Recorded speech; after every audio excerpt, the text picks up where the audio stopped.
आज बसपा के उपाध्यक्ष तौफीक प्रधान यहाँ पर 2 पीड़ितों को लाके एडीजी साहब के दरवाजे में लाके खड़ा कर दिया और इंसाफ की मांग करने लगे। पर वहाँ पर अभी जैसे ये एडीजी साहब तो वहाँ मिले नहीं, मगर वहाँ के जो और आला अधिकारी थे उन्होंने इन लोगों को आश्वासन दिया कि अब यहाँ पर एसपी के माध्यम से इस पर जांच होगी और कार्रवाई होगी। और इस तरह से जैसे यहाँ पर मैं बता दूं, यहाँ करतौली जो है गांव से भी एक हत्या का मामला है जो यहाँ पर ये वाला पक्ष जो खड़ा है। दूसरा यहाँ पर सलमान के परिवार वाले मीडिया वाले भी यहाँ खड़े हुए हैं और तौफीक प्रधान यहाँ बीच में।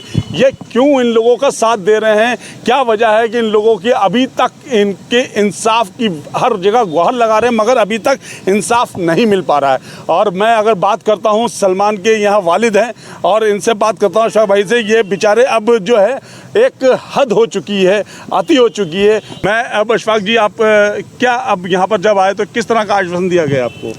ये कहा था साहब कि मतलब दूसरी जगह एसपी साहब के यहाँ भेजेंगे, उनसे मतलब वो क्या नाम कराएंगे, जांच कराएंगे। हाँ तो मैंने कि साहब जांच उनके पास हम एक बार हो आए, थाने भी जा रहे हैं और हर जगह चक्कर लगा रहे हैं साहब, कब तक जांच होगी? इतने तो दिन हो गए साहब मेरी 6 बेटियां हैं और मेरा करने वाला कोई है नहीं, वो ही एक बेटा है मेरा करने वाला, वो भी मर गया। सरवर कुमार ने मार डाला उसे। अब आगे हम क्या करें, कैसे करें? हाथ मेरा टूटा हुआ है, जो यहाँ से ये देखो, यहाँ से टूटा हुआ हाथ है, ये मेरा हाथ टूटा हुआ है, आंखें दोनों बनी हुई हैं मेरी। अब मेरे कोई करने वाला है नहीं, अब आगे मैं क्या करूं बताओ? अब ये सलमान के वालिद हैं और जिन्होंने अपनी दुखड़ा रो के बता रहे हैं जनता को, आवाम को बता रहे हैं, शायद इनका कोई हल निकले, शायद पुलिस पे दया आ जाए। वो अभी तक इंसाफ नहीं मिल पा रहा है। नहीं, अभी तक इंसाफ और नहीं मिला। अब आगे अगर इंसाफ नहीं मिलेगा तो आप क्या कदम क्या जो किया करना चाह रहे थे वो लोग मतलब कुछ मदद कर नहीं पा रहे, तो हम लोगों को बस जहर खाना ही पड़ेगा। हमारे इसके अलावा कुछ उपाय ही नहीं है, क्योंकि हम सबसे मतलब कह भी रहे हैं हमारी मदद करो मदद करो, सब लोग आ रहे हैं, कोई मदद नहीं कर रहा है। आज हम डीआईजी ऑफिस आए हुए हैं, कप्तान सर के पास भी गए थे, लेकिन किसी ने अभी तक कोई हमारी मदद नहीं करी है, ना ही किसी ने हमारी कोई बात सुनी है। सब बस पूछते हैं और बस चले जाते हैं, लेकिन कम से कम कोई मदद तो करो हमारी, आके हमसे पूछो तो हम आज किस हाल में जी रहे हैं। हमारा भाई छोड़ के चला गया, हम 6 बहनें, कोई सहारा नहीं है हमारा। आप रो मत बहन, रो मत। मैं समझ सकता हूँ कि आपके दिल पर सिस्टम क्या गुजर रही है। आपकी माँ के हालात भी मुझे दिख रहे हैं, उनसे भी मैं बोलना नहीं चाह रहा कि मैं उनसे बात करूं, क्योंकि उनके भी इस टाइम हालात अच्छे नहीं है। और किसी का जवान जब लड़का चला जाता है ना, उसके दिल से पूछो, उससे पता होगा कि क्या उस पर बीतती है। ऐसे अब मेरे साथ यहाँ पर जो है गाँव के, मैं इनसे भाई है जिसकी हत्या हुई है और ये अप्रैल में हत्या हुई थी, आज महीना सवा महीना हो गया, इनकी भी अभी कहीं से सुनवाई नहीं हुई। ये उनकी वाइफ है, वो पत्नी है जिसकी हत्या हुई और ये उनका छोटा भाई है। मामला सिर्फ 4 लाख रुपए का था। सिर्फ 4 लाख रुपए में एक आदमी की इतनी सस्ती जान हो गई है कि 4 लाख पे कोई भी मरवा देगा और उस पर पुलिस सांड का केस बना के ख़त्म कर देगी। यहाँ पर ये बेटा, क्या नाम है तुम्हारा? रुचि। आप कौन हो? मेरे पिताजी थे जिनकी हत्या हो गई। अच्छा, तो जब पिताजी की हत्या हुई है तो उस वक्त आपसे आधा घंटा 1 घंटा पहले कुछ कह के गए थे या कहीं कोई धमकी का फोन आए थे? कुछ नहीं, हम घर पे ही नहीं थे। घर पे ही नहीं थी? हम नहीं थे और सब लोग थे। अच्छा, ये जो घटना हुई है किस वक्त हुई थी? ये रात के 11 बजे। रात के 11 बजे हुई हाँ। थी। तो आपको कैसे पता चला? हमें घर से फोन गया था। अच्छा, किसका फोन आया था? हमें मेरे भाई ने फोन किया था। अच्छा। हाँ। अच्छा, और जिस तरह से जैसे ये मुझे पता चला है कि जैसे आपके चाचा ने बताया कि ये ज़मीनी मामला था और उस पर उन्होंने बयान दिए रखा था, वो पैसा ना लौटाने की वजह से उनको अपनी जान गंवानी पड़ी जी। ये बात सही है? सही है।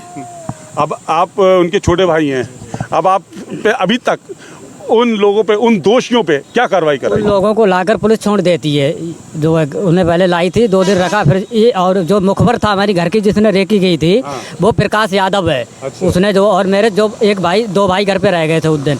एक भाई को वो उसी रात में तमाशा दिखाने ले गया था, जो तमाशा था गाँव में, और वहाँ कोई दावत नहीं थी ना कोई वो थी, वो जबरदस्त उन्हें जो है उठाकर वहाँ ले गया था। तो उसने रेकी उसने बता दिया था कि घर पे आज कोई नहीं है। अच्छा। जो मुखबिर है वो भी हम जो है, आपने उसका भी नाम? उसका, हाँ, उसका नाम तहजीब में नहीं, मतलब अज्ञात में जो व्यक्ति है, हाँ, उस समय जो है नहीं दे पाए थे।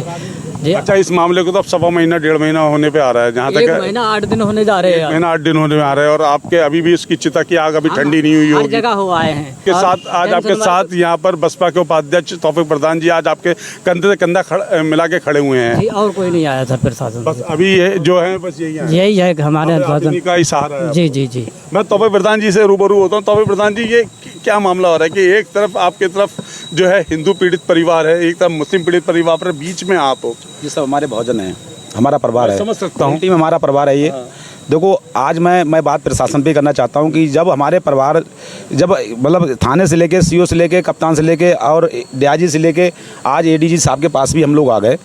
भाई अगर ये लोग परेशान नहीं है तो पूरा परिवार, पूरा गांव क्यों भागता फिर रहा है, बार बार क्यों भाग रहा है? भाई मैं तो ये प्रशासन से कहना चाहता हूँ कि ज़्यादा अत्याचार करना ठीक नहीं है। भाई जो दोषी है ना, जो इनके भाई हमारे धनपाल भाई को जो मारा है, जो उनको पकड़ा छोड़ दिया फतेहगंज पूर्वी इंस्पेक्टर साहब ने, तो मैं चाहता हूँ भाई उसको अब तक जांच करके उनको जेल भेज दिया होता तो अब तक ये परिवार संतुष्ट हो जाता, आराम से अपने घर पे रहता। इस परिवार के पेट में रोटी नहीं चल रही, पानी नहीं चल रहा है। भाई कितनी बेचैनी इस परिवार को है, वो तो जिसके परिवार से व्यक्ति जाता है उसको एहसास होता है। तो मैं ये कहना चाहता हूँ एडीजी साहब से कि एडीजी साहब कि आप देखिए, इसको जाँच करवाइए और उसमें ज़रूर तत्काल में कार्रवाई कराइए। दूसरा मुद्दा सलमान का है, म्यूड़ी जो भोता थाने का मामला है वो भी लगातार चल रहा है कि आपने देख रहा है उस परिवार को भी आज समझ लो, कल इनकी बेटी बड़ी वाली तो बेहोश हो गई थी, पानी छिड़क को उसको होश में लाया जाके। बच्चियां सबसे ज़्यादा बेचैन रहती हैं जब उनके परिवार में कोई जाता है। तो भाई मैं ये कहना चाहता हूँ कि भाई श्रवण कुमार, भाई उसके खिलाफ कार्रवाई क्यों नहीं हो रही है अभी तक, क्यों नहीं हो रही है? भाई जब आपने पुलिस ने आपने लड़की वालों के खिलाफ मुकदमा कर दिया कि लड़की वालों ने दबाव बनाया, उसके बाद में जब इंस्पेक्टर साहब ने मारा और खुफिया तरीके से उनको टॉर्चर किया, वो अब कैसे टॉर्चर किया, दिमागी टॉर्चर किया, उतना डर गया पुलिस से कि वो उसको आत्महत्या करना पड़ी।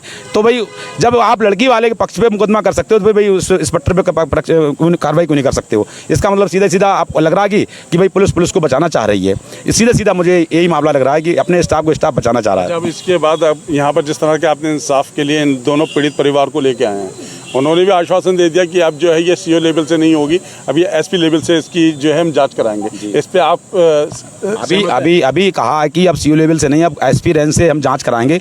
तो हम धन्यवाद देना चाहते हैं एडीजी साहब का। एडीजी साहब इसमें संज्ञान लें और उसमें सही मतलब सही जाँच कराएं और सही से जो भी दोषी उन पर खिलाफ कार्रवाई कराएं और उनको जेल भिजवाने का काम करें।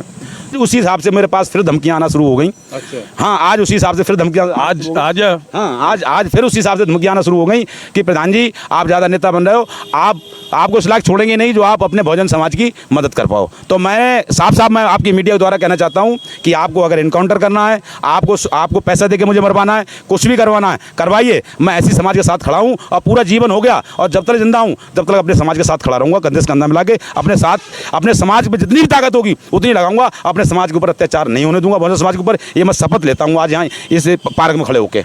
चलिए, बहुत बहुत शुक्रिया। इस वक्त मेरे साथ ये तौफीक प्रधान जी हैं और तौफीक प्रधान जी की तरफ दोनों पीड़ित परिवार हैं, ये दोनों पीड़ित परिवार के साथ खड़े हुए हैं और यहाँ पर दोनों का मुद्दा एक ही मुद्दा है कि इधर जो घर को चलाने वाला था उसकी हत्या कर दी गई, इधर सलमान भी घर को चलाता था उसकी भी खुदकुशी हो गई। और वो किस वजह से हुई ये भी आपने आगे खबरों में देखा है और क्या मामला है, दोनों का एक ही मामला है।